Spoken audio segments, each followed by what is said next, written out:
Hey, Larson here. In this video I'm going to show you how to make this very nice Neuro drum and bass groove.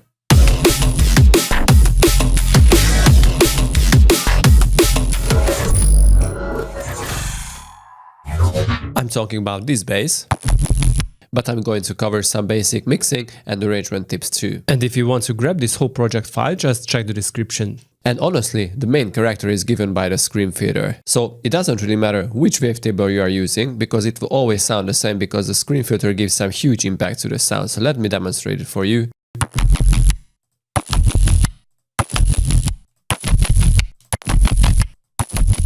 But I use a trilobite 1 wavetable. But before we go forward, let me encourage you to subscribe for weekly very awesome videos. Now I'm using LFO 2 to control the wobbleness on the filter cutoff, on oscillator A warp mode, on the sub-oscillator level, which should go directly out, and several FX module parameters. Now it's an important thing to add 9 voices of unison, because that adds some huge fatness to the sound. And also a noise oscillator that adds dirt to the sound. Now let's go to the FX, and the first thing that I want to add is a distortion. Linear fold type of distortion, and I'm using some high pass filtering at around 200 Hz, and I control the drive using LFO 2.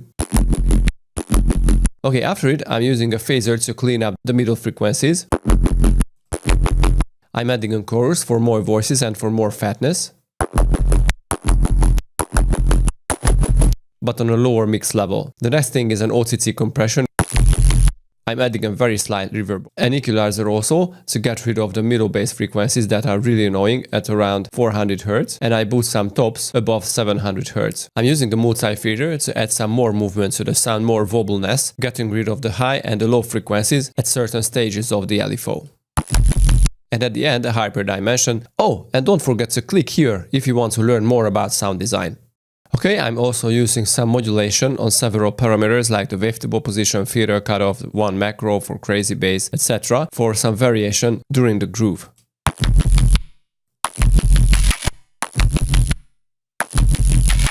So this is the sound without post-process.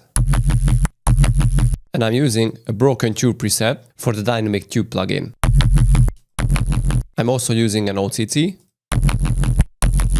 But I turned up the time. This results some less overcompressed sound, but also it will even out and it will color our sound in a very beautiful way. I also add an EQ to get rid of the booming frequencies and some of the noise that the Scream Filter generates at around 10K. And I'm using a high pass filter for sidechaining. And I put it into a rack to turn the high pass filter off when we don't use it. So as you can see, here it is turned off, but here it is turning on. And the reason behind this is that you won't get any phasing problems when you don't use the filter. Because if you didn't know, if you don't use the high pass filter smartly, you can get huge phase problems. So this is very important here to use this rack. And the saturator to the end to add some more fatness to it.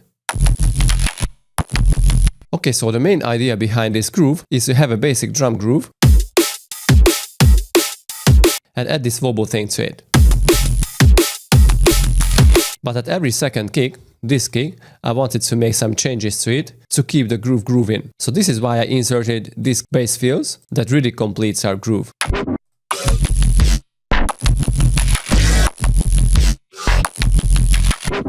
And also I added a synth loop that completes our sound very, very nicely.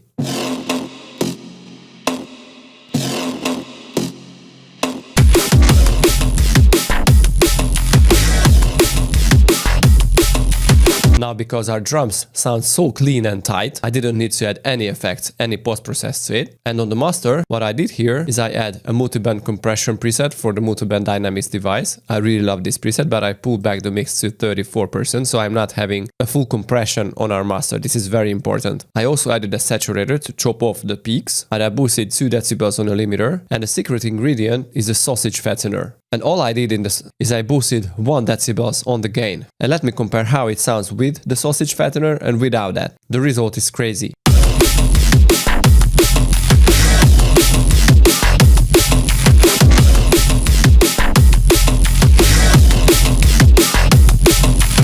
As you can hear, the peaks come through a lot clearly, a lot punchier, a lot sharper. So this is why I love the sausage fattener, but be careful with that, you don't want to over crunch your sound. If you want to download this whole project file with the samples and the preset, go to the descriptions. And don't forget to check my academy for practice-oriented courses for serious music producers. So I was Larson, see you next time guys, peace!